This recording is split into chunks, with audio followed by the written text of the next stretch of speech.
12 வருட பெரும்பாடுள்ள ஸ்திரீ குணமாதல். ஏசப்பா கதரேனர் நாட்டிலிருந்து போட் ஏறி கடலுக்கு இந்த பக்கம் வராங்க. திரளான ஜனங்கள் ஏசப்பாவை பார்க்கறதுக்காக கூடி வராங்க. ஏசப்பா அவங்களோடு கூட நடந்து வந்துட்டு இருக்கச்சில ஜெப ஆலய தலைவனாகிய யவீருவின் மகளுக்கு பயங்கர உடம்பு சரியில்லை. அதனால இந்த ஜெப ஆலய தலைவன் ஏசப்பாவை கூட்டிக்கிட்டு போகணும் அப்படின்னு சொல்லிட்டு வந்திருக்கிறாரு. சரியா? இந்த யவீரு ஏசப்பாக்கு முன்பாக முழங்கால் படியிட்டு சொல்றான், ஆண்டவரே, என் மகள் மரண அவஸ்தைப்படுகிறாள். நீங்க வந்து அவ மேல கையை வச்சிங்கன்னா அவ கண்டிப்பா பிழைப்பாள். அதனால நீங்க என் கூட வாங்கன்னு சொல்லி இந்த யவீரு ஏசப்பாவை மிகவும் வேண்டி கொள்றான், ப்ளீஸ் பண்ணி கேட்குறான். உடனே ஏசப்பா சரின்னு சொல்லிட்டு யவீரு கூட நடந்து போய்கிட்டே இருப்பாங்க. திரளான ஜனங்கள் ஏசப்பா பின்னாடி போகிறாங்க, போய் ஏசப்பாவை நெருக்கிக்கிட்டே போகிறாங்க. அப்போது அந்த இடத்துல 12 வருஷமாக பெரும்பாடுள்ள ஒரு ஸ்திரீ, 12 வருஷமாக அவளுக்கு பயங்கர வேதனை, உடம்புல ஒரு பலகீனம், வியாதினால பயங்கர கஷ்டப்பட்டுட்டு இருந்தா. நிறைய டாக்டர்ஸ்க்கெலாம் அவன் நிறைய பணம் செலவழித்து கூட அவளுக்கு அந்த வியாதி வந்து குணமாகவே இல்லை. அதனால் இவன் என்ன பண்ணுறான்னா, நம்ம ஏசப்பாவுடைய வஸ்திரத்தை தொட்டால் கண்டிப்பாக நமக்கு சுகம் கிடைக்கும் அப்படின்னு சொல்லி விசுவாசத்தோடு என்ன பண்ணுறான்னா, ஏசப்பாவோட ட்ரெஸ்ஸை அப்படியே கையை நீட்டி ஏசப்பாவோட ட்ரெஸ்ஸை அப்படி தொட்ட உடனே அவளுக்கு அப்படி சுகம் கிடைக்குது. அவள் அதை உணர்றா, அவளோட பலகீனெல்லாம் நீங்கி அவள் சுகம் பெறுறா. அப்போ ஏசப்பா சொல்லுவாங்க, என்னைய தொட்டது யாரு அப்படின்னு சொல்லி கேட்குறாங்க. உன்னை சீசர்கள்லாம் சொல்லுவாங்க, என்ன ஏசப்பா இத்தனை பேர் உங்களை நெருக்கிக்கிட்டு இருக்காங்க, என்னைய தொட்டது யாரு என்று நீங்கள் எப்படி கேட்கலாம் அப்படின்னு சொல்லிட்டு சீசர்கள் சொல்கிறாங்க. அப்போ ஏசப்பா, இல்லை, யாரோ என் ட்ரெஸ்ஸை யாரோ தொட்டிருக்காங்க அப்படின்னு சொல்லிட்டு அப்படி சுற்றி பார்ப்பாங்க.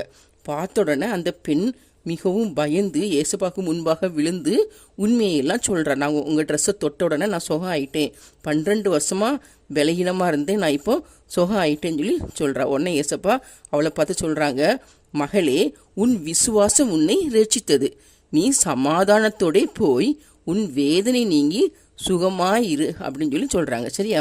இந்த 12 வருட வியாதி உள்ள அந்த ஸ்திரீ, பெரும்பாடுள்ள அந்த ஸ்திரீ ஏசப்பா மேலே வச்சிருந்த விசுவாசத்தினால தான் அவ ஏசப்பாவுடைய வஸ்திரத்தை தொட்ட உடனே அவளுக்கு சுகம் கிடைத்தது. ஏசப்பா அந்த 12 வருட பெரும்பாடுள்ள அந்த ஸ்திரீ கிட்ட பேசிக்கிட்டு இருக்கும்போதே ஜெப ஆலய தலைவனுடைய வீட்டிலிருந்து கொஞ்சம் பேர் வராங்க. வந்து ஜெப ஆலய தலைவனை பார்த்து சொல்கிறாங்க, உம்முடைய குமாரத்தி மரித்து போனாள், இனிமே நீங்கள் போதகரை வருத்தப்படுத்த வேண்டாம் அப்படின்னு சொல்லி சொல்கிறாங்க. இதை கேட்டுட்டு இருந்த ஏசப்பா அந்த யவீருவை பார்த்து சொல்கிறாங்க, பயப்படாதே, விசுவாசம் உள்ளவனா இரு அப்படின்னு சொல்லிட்டு பேதுரு, யாக்கோபு, யோவான் இவங்க 3 பேரை மட்டும் கூட்டிக்கிட்டு போகிறாங்க. சரியா? யார் வீட்டுக்கு? யவீருவின் வீட்டுக்கு போகிறாங்க. அங்கே போனால் யவீருக்கு வீட்டில் நிறைய பேர் ரொம்ப சத்தம் போட்டுக்கிட்டு அழுது புலம்பிக்கிட்டே இருக்காங்க. அப்போ ஏசப்பா அவங்கள பார்த்து சொல்கிறாங்க, ஏன் நீங்கள் சவுண்ட் போட்டுட்டு இருக்கீங்க? அந்த பெண் மறிக்கலை, அவன் நித்திரையாக தான் இருக்கிறா அப்படின்னு சொல்லி, பிள்ளை மறிக்கவில்லை, நித்திரையாக இருக்கிறாள் அப்படின்னு சொல்கிறாங்க. உடனே எல்லாரும் ஏசப்பா பார்த்து நகைக்கிறாங்க, சரியா, பரியாசம் பண்ணுறாங்க. அதுக்கப்புறம் ஏசப்பா அந்த பிள்ளையினுடைய அம்மா, அப்பா, அதுக்கப்புறம் பேதுரு, யாக்கோபு, யோவான் இவ்வளோரை மட்டும் கூட்டிக்கிட்டு அந்த பிள்ளை இருந்த இடத்துக்கு போகிறாங்க.